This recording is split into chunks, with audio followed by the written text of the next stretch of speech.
in Mark 16, we'll just be reading 16 to 19, who he believes and is baptized will be saved. It says in verse 16, but he who does not believe will be condemned. Verse 17, and these signs will follow those who believe. In my name, they will cast out demons. They will speak with new tongues. They will take up serpents, and if they drink anything deadly, it will by no means hurt them. They will lay hands on the sick, and they will recover.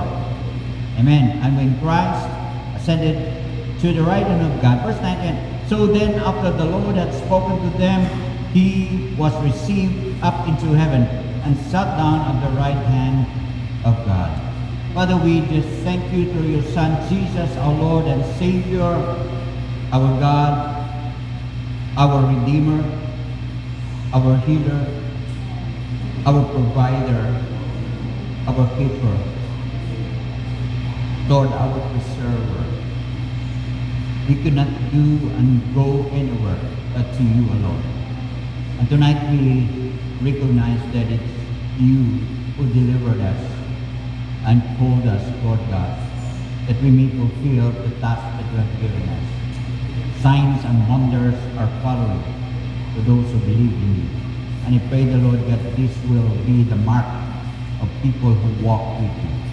In the mighty name of Jesus. Amen and amen. Hallelujah. What a joy to be in the presence of the Lord, brothers and sisters. People who walk with God in the New Testament demonstrated a close relationship with God through their faith, obedience, and devotion. Here are a few examples of people who walk with God, having signs and wonders following. Amen. First of all, brothers and sisters, in the New Testament, people who walk with God are the disciples of Jesus. When Jesus called them, Jesus told 12 disciples to follow Him closely, teaching them for 3 years para sila po ay sumunod sa palatuntunan ng Panginoon.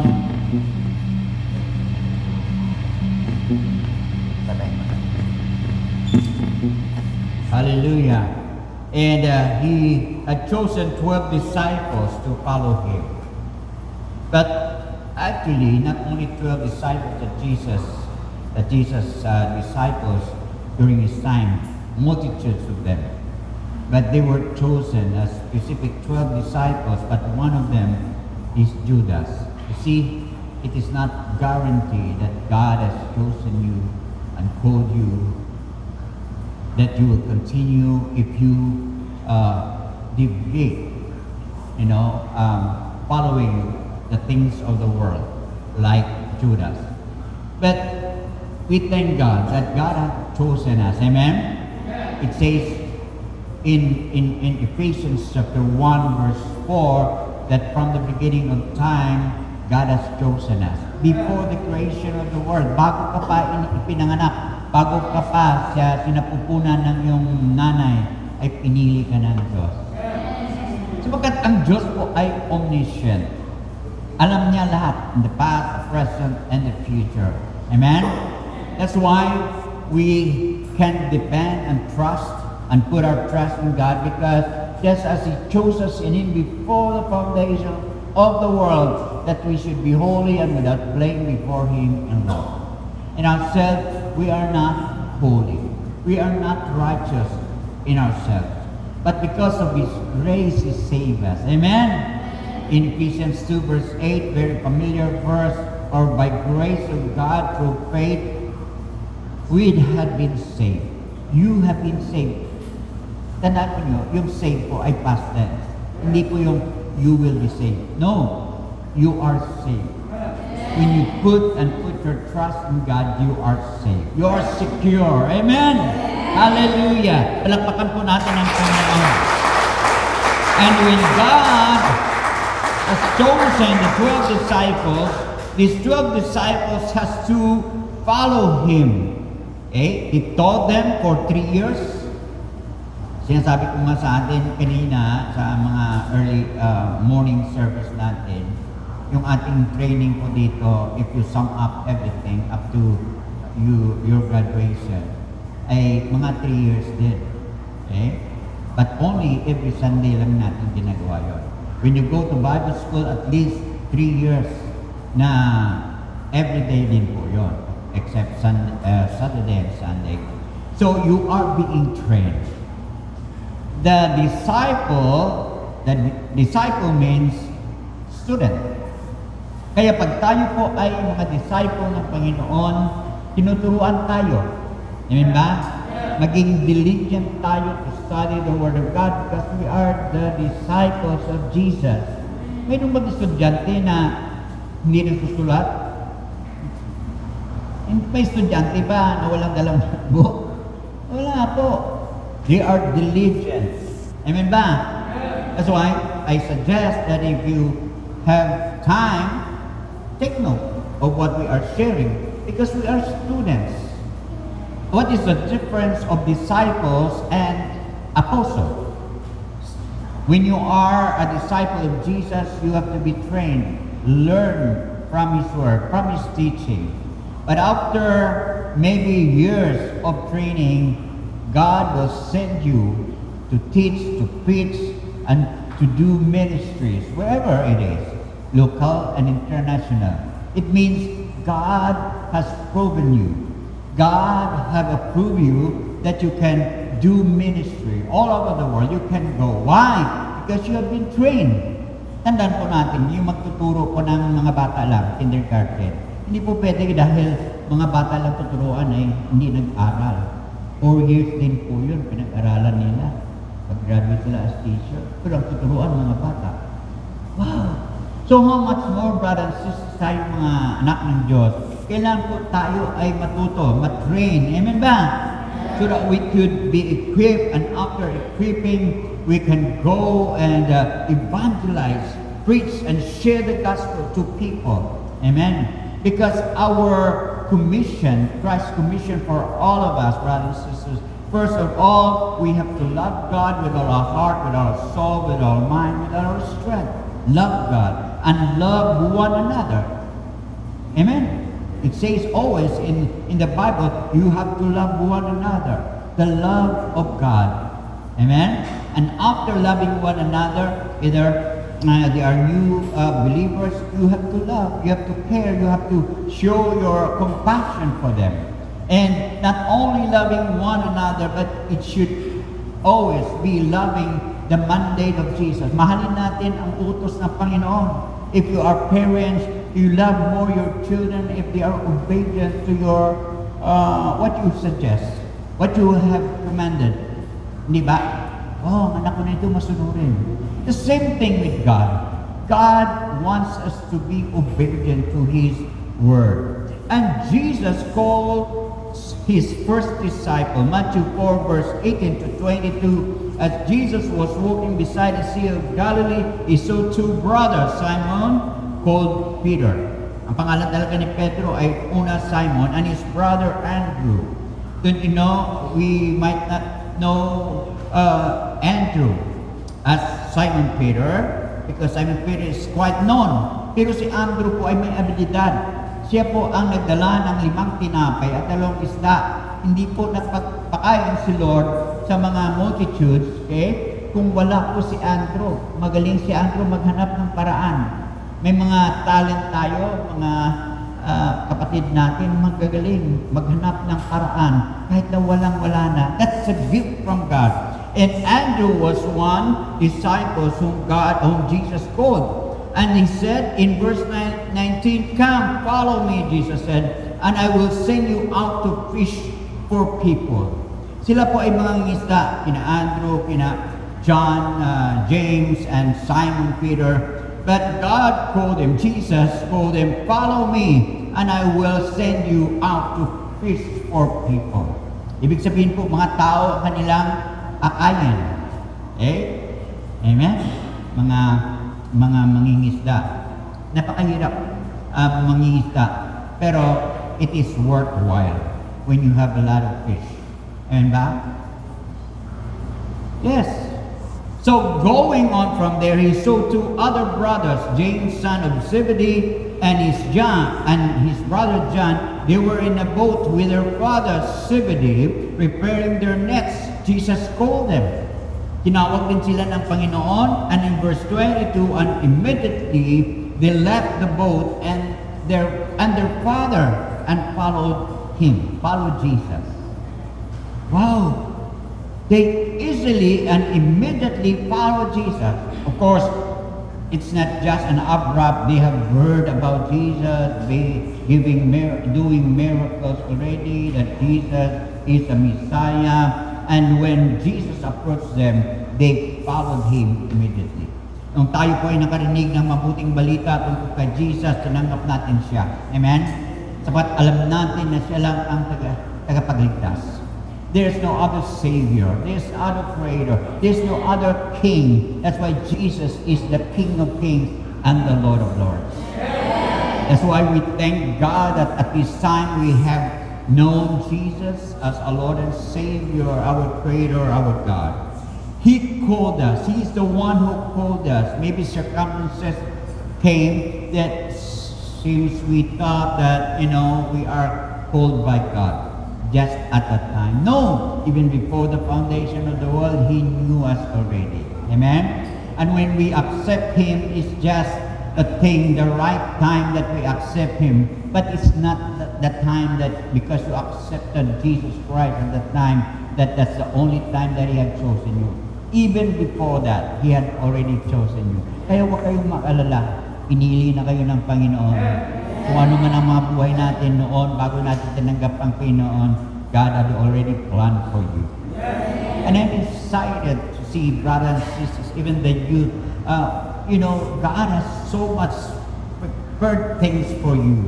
Hallelujah. That's why I'm so excited teaching the youth, teaching the fathers and the mothers, to serve the Lord. Why? Because, as I said, you could not obtain the things that you desire and give satisfaction in your life aside from Jesus. You might have, you might gain wealth, you might become millionaires, billionaires in this world, but the Bible says, what is a profit a man? He gains the whole world, but lost his own soul. There is an assurance in Jesus Christ. Amen?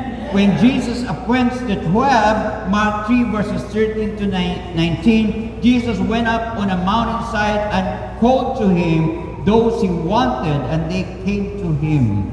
Yung mga tinawag ng Panginoon ay lumapit sa Kanya. Amen? So, this time God had called us. Verse 14, He appointed 12 that they might be with Him and that He might send them out to preach. Pagkatapos po na sila ay tinawag ng Panginoon tinuruan, sila pa ay pinadala para mangaral. Not only they are disciples of Jesus, but they are now apostles of Jesus. In Greek, apostolos means being sent out once. You cannot be sent out. You cannot be teaching even children if you have not trained yourself. This is very important, brothers and sisters, na mag-aral tayo. We have midweek service. Wala na tayong midweek dito. Gusto ba yung midweek service? Nag-uwi tayo dito sa course. Sa live streaming nga hindi kayo nakikinig No? Balik natin po yung Wednesday. Balik natin ang Friday. Amen ba? Excited. Why? Because once you fellowship one with another, this is the thing that happens. 1 John chapter 1 verse 7. First John 1:7. 1:7 it says, but if we walk in the light as He is in the light, we have fellowship one with another. And the blood of Jesus Christ, His Son, cleanses us from all sins. What to experience of being refreshed, being cleansed. No, hindi pa tayo na-refresh pag naliligo tayo. Pag araw-araw naliligo tayo. No, pag dalawang araw na tayo naliligo, medyo mahirap ng katawan natin, di ba? Pero, that's the same thing when we fellowship one with another. Huwag mag-amuyan. Brothers and sisters, spiritually speaking, we are only cleansed when we fellowship one with another. Amen? Wow, kaya excited tayo tuwing may gawain. No? Kaya may prayer, sana Lord, meron kaming Miyerkules, meron kaming Biyernes. Amen? But for a while, you can watch the live streaming every Wednesday. Okay? Bukas lang yung Facebook ninyo, makikita po ninyo, mayroong live streaming tayo. Okay? So Jesus appointed the 12. God had appointed us as well. And Jesus gave them authority. Binigyan sila ng authority ng Panginoon. Same thing even to us, His disciples in this generation. Peter, John, James, and even Andrew had passed, they have done their part as Jesus' disciples. But we are now the disciples, a new generation, disciples of Jesus Christ. Amen? Are you not glad that Jesus had called you to be His disciples? Well, that is an excited part, exciting. When Jesus called them, He left their profession, as fishermen. I am not telling you to leave your profession. You can continue because maybe there is no Christian over there in your office, and you will be the blessing. You will be the light of the world. As Jesus said, you are the light of the world. So Jesus gives them authority. Luke 10 verse 19, it says, "Behold, I give you authority to trample on serpents and scorpions and over all the power of the enemy, and nothing shall by any means hurt you." Amen. We challenge and we, work, we labor in sharing the gospel of Jesus Christ. Amen. There were times that we have been called to preach, to pray for the household, to pray for the house that have been bewitched. May lumalabas ng mga multo. May lumalabas ng mga white lady. Wow! Pastor, panalangin nyo para mawala. We just went there and prayed. Amen? Why? As we have read a while ago, God has given us authority. Amen? To pray for the sick, to pray even in Mark 16 a while ago, we have read, yun po nga sign na tanda po na kayo ay mga anak ng Diyos. Tayo po ay mga anak ng Diyos. Hallelujah! And if you are God's people, God's children, it means you have to manifest, and your action, your life will be showing to the world that you are indeed children of God. We are children of God, brothers and sisters. Hallelujah. And we have not understand yet what will be coming. Who will be, what happened to us in the future. But we are children of God. And God has given us authority. These are the 12. He appointed Simon, to whom give name Peter. Dito po ay specific po ang tinawag ng mga pangalan nila. But Judas Iscariot was also one of them who betrayed Him. So we have to be careful, be sensitive enough, brothers and sisters. Yes, for a while we are Christians, we are believers, but the things of the world and the world is trying to snatch us from the hand of Jesus. Na lumayo tayo at mapokus tayo sa mundong ito, mga kapatid. I pray that all of us will be ready for the coming of Jesus. Amen? Come, Jesus, come. What a beautiful song. It is a challenge for us believers that we have to be ready when Jesus comes. Jesus assures them of eternal life. Amen? Sigurado sila. Kaya sila ay naglingkod. Pag tayo po ay sigurado, alam natin na tayo po ay may buhay na walang hanggan, tayo ay pinatawad ng Panginoon, you can do exploit for the kingdom of God. Gagawa ka, magdala ka ng mga tao, mag-evangelize ka. You should be doing something that the kingdom of God will be enlarged. Wala tayong ginagawa para dumami ang mga population sa heaven, ibig sabihin, dumadami ang population sa hell. Kasi wala tayong ginagawa. And these disciples had been sent by Jesus. That's why they became apostles, being sent one. Amen? But we have an assurance. John 5 verse 24, it says, Jesus says to them, most assuredly I say to you, he who hears my word and believes in him who sent me has everlasting life, and shall not come into judgment. No more judgment, no more condemnation, but has passed from death unto life. Lumampas na tayo sa kamatayan. Amen? That's why we have discussed things like Elijah, they walked with God, God took them. Enoch was taken to heaven without experiencing death. And when Jesus Christ comes, people will be raptured. I've seen in Facebook, I've read a lot, get ready, be alert, Jesus is coming soon. I don't know when, but wars and rumors of war are present now in the world. Earthquakes are there. In just a day, thousands of earthquakes all over the world. Last time po, mga 18th century, 19, sa isang taon po, isa lang, dalawa, tatlo lang ang earthquake. Ngayon po, sa isang araw lang, hundreds na po ang earthquake. That's one of the signs in the Bible. Jesus said, earthquakes, famines. So here, brothers and sisters, God had called the disciples and God called Paul. Amen?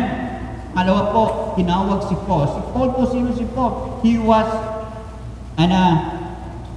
a criminal, persecutor of Christians. Ang kanyang kinakalaban po ay mga manampalataya. Kung tayo po ay sa time ni Paul, tayo po ay will be persecuted by Paul because of his religion. Kasi he thought that his religion, Judaism, is the only religion that could save men. But he was mistaken. Jesus Christ called him in the street of Damascus, Acts chapter 9, and doon po tinanong niya, Saul, Saul, why are you persecuting me? May narinig siyang boses.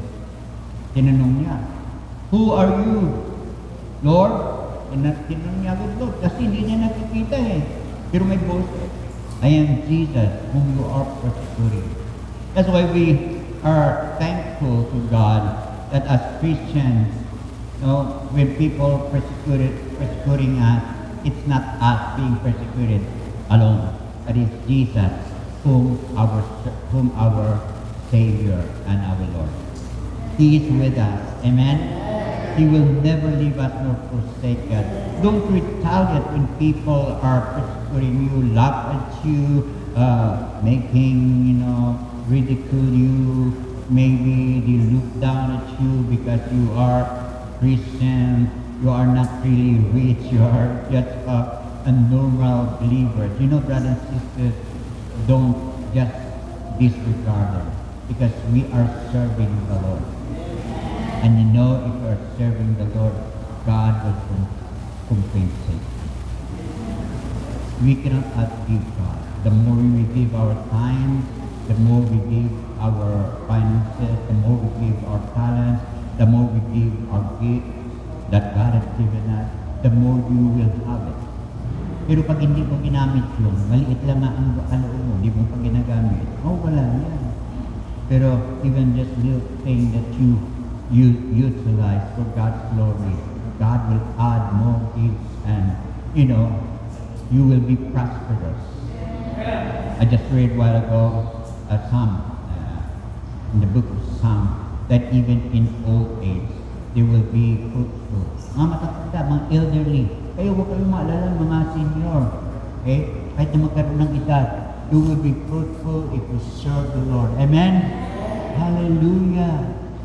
So, hindi po, mga kapatid, na bibigis doon sa iyong katandaan, sa iyong edad. Ang pagpapala ng Panginoon ay patuloy hanggang nabubuhay ka, pagpalain ka ng Panginoon. So, Paul had been called by God. Paul had a dramatic conversion experience sa Acts chapter 9 verse 1 to 31. Isipin mo yon, binago siya ng Panginoon sa kabila na siya po ay masamang tao. No? Kaya huwag tayong tumingin doon sa mga masamang tao na wala ng pag-asa. No? God could change their hearts and they can be saved.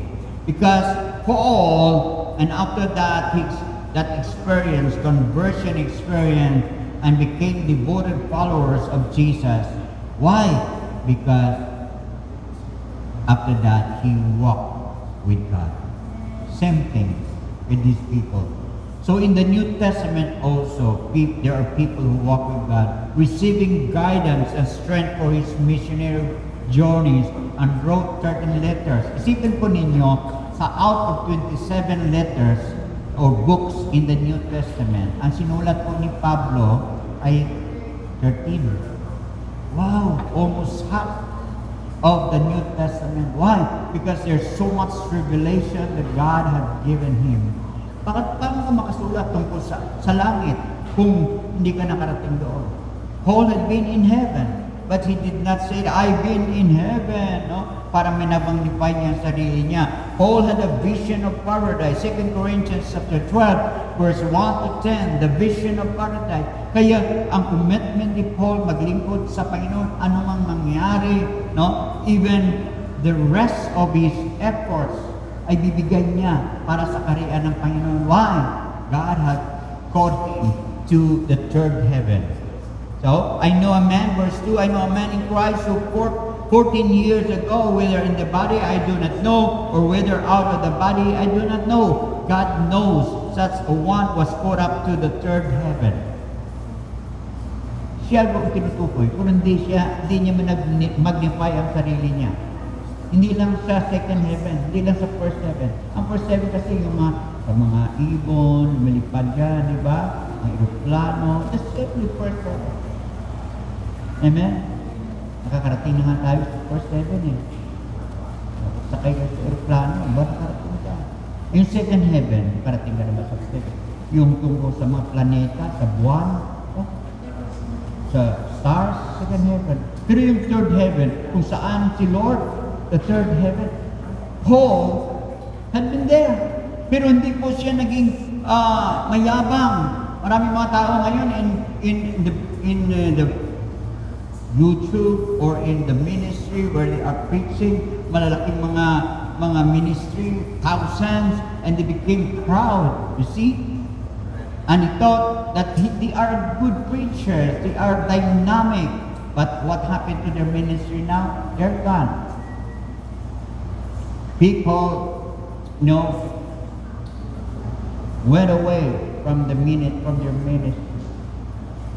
Kasi ginamit nila ministry para yumaman lang. Don't do business with things na para lang sa sarili natin. We have to encourage people. Whatever things we do, it will give encouragement to people. Amen. That you will remember the goodness of the Lord. So si Paul po ay nakarating po doon sa paradise. Of such one I will boast, yet of myself I will not boast except in my infirmity. Para po hindi ka maging maging mayabang, ay kailangan po you consider your infirmities, yung weaknesses mo. Ano pa kahinaan mo? Tingnan mo yung kahinaan mo. Hallelujah. Mahina ako. But by the grace of God, kaya sabi ng Panginoon sa kanya, but my grace is sufficient. Mayroong thorn of the flesh, si Paul. Thorn of the flesh, ano ibig sabihin? Parang tinik. Kasi ang sabi ng mga scholars, pag nag-preach siya, ang mata niya ay parang lumuluha. Kayo pa, pag ang preacher ay parang lumuluha ang mata lang, mahal kayo ng Panginoon, papagalingin kayo ng Panginoon, pero siya mismo ay lumuluha ang mata. Parang hindi ka paniwala, no? Pero he stand on the word of God. Pwede rin thorn of the flesh, yung mga tao na laging nagpasakit sa kanya. Ang mga tao nagpasakit. Even in the New Testament, even sa book ni John, sinasabi yun, may mga taong matigas ang ulo. Parang hindi nag-obey, hindi sumasama, cooperate but they are making sick in the church, even in the leadership. Yun po mga thorn of the flesh. Pero anyway, we don't pray na sila po ay paalisin ng Panginoon. Pero si Pablo nag-pray, Lord, alisin mo ito, Panginoon. Pero sabi ni Lord, my grace is sufficient for you.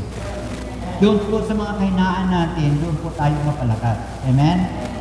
Basta don't be retaliating with other people. It's not advisable for us. Kung anong sasabihin ng tao, ganun din tayo. Minsan, sa Facebook, nakikita natin yun eh. Kung anong sasabihin nito, nag-retaliate tayo. Pare-pareho na tayo nun. We have to love one another. Amen? To care for them.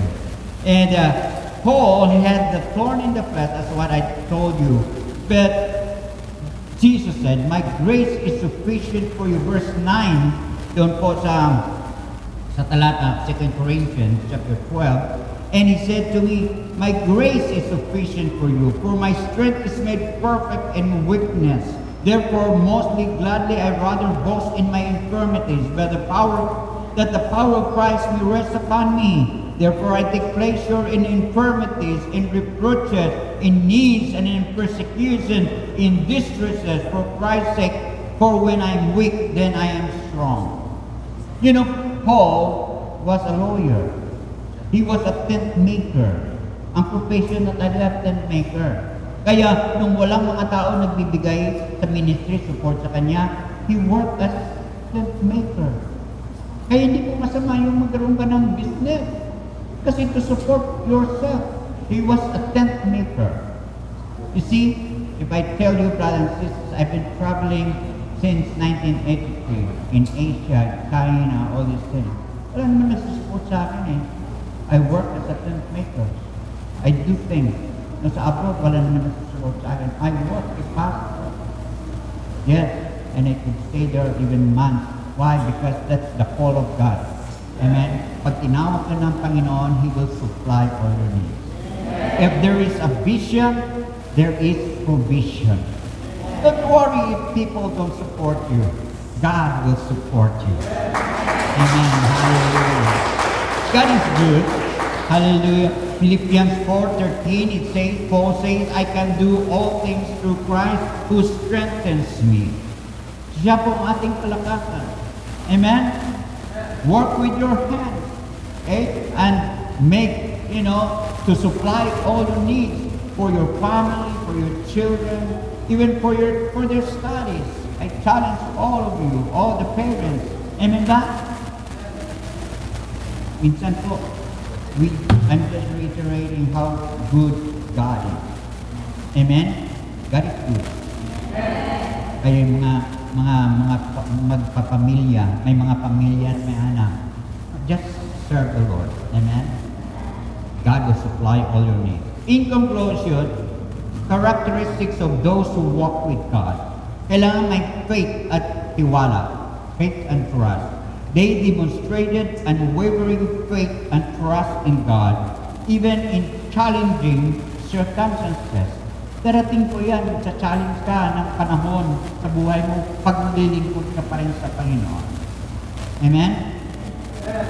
Hallelujah. I don't know what challenges you have. Maybe in your business, in your work, in your family. I don't know. But you just continue. Obedience and surrender to the Lord. They obeyed God's commands and surrendered their lives to His will.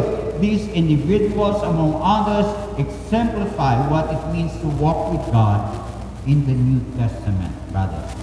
At kailangan sumunod tayo sa Panginoon. Maging tapat tayo sa paglilingkod sa Panginoon. If we are not faithful with little things, God will not entrust us with great things. Maliit pa lang na pinakatod sa iyo ng Panginoon, maging tapat ka. Dagdagan ng Panginoon maraming responsibilidad, maging tapat ka.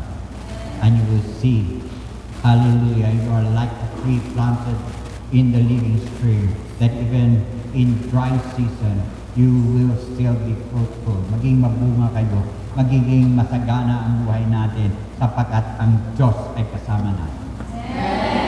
Palapakan po natin sila. Signs and wonders. Mark 16, verse 17, ano po ang mga signs?